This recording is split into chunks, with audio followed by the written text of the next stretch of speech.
It's called Free Your Piano Playing. I think we also put it down as included nerves with that, which is something I do a lot of work on.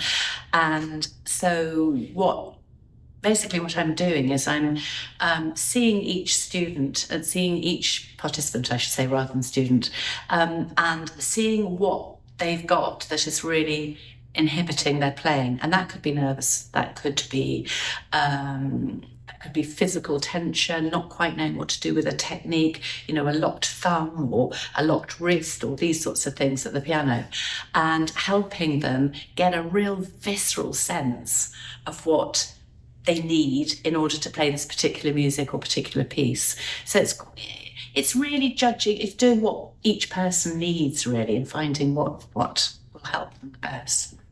I think they definitely learn a lot from watching each other.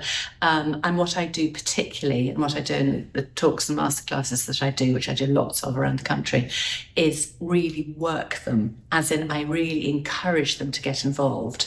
And I really encourage them to give their feedback, only positive. I won't allow negative feedback, but it's sort of critiquing in a positive way. So I encourage them to do that. And so for the person sitting at the piano, they feel this huge, overwhelming sort of feeling of support, which is so good for them.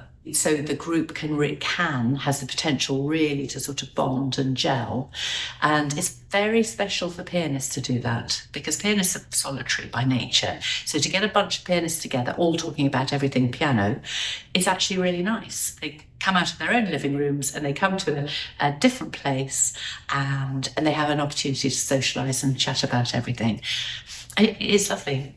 Oh, there's a lovely guy who really struggled to free up at the piano. He was very, very tense, and he was absolutely fixed in his mind that he was never going to, it was never going to change. So I did all sorts of physical stuff with him, and didn't quite work, and he kept on inviting me and saying, no, it's not, no, I can't do it. And I just said, why don't you just look into, I wonder if I could do it, and just sort of free up the way he thought and the way he sort of was thinking about it. And I also got him to I won't tell you what he does for a living specifically, but he does something that's quite physical for a living.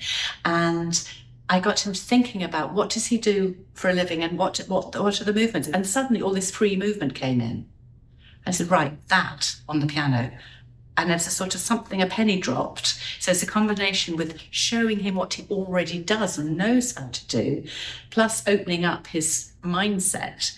And the combination of those two things, and he got huge, big, free, fortissimo sounds on the piano, and was very emotional. One of the things that people have said this weekend about my particular approach, is that the physical and the emotional psychological approach is so important. There's one person in this course who only wants that. She knows that it's possible to have lots of input about music, but she personally wants the emotional, psychological and physical as the dominant feature. And that's why she's come, which is interesting. I would like every single person to take one or two key points back about their playing, and to feel it, to know it, not just have it as an abstract concept, but to really know it in their hands and in the way they sit and the way they feel, and to have, that's the main thing, that the one or two or three, probably maximum of 3 points each. And there's a huge amount of information goes out, but each person will take away a handful of things, and for them to know that so thoroughly and well that they can reproduce it as soon as they get back home, so that it's not just something that stays in the course, it's something that can carry on.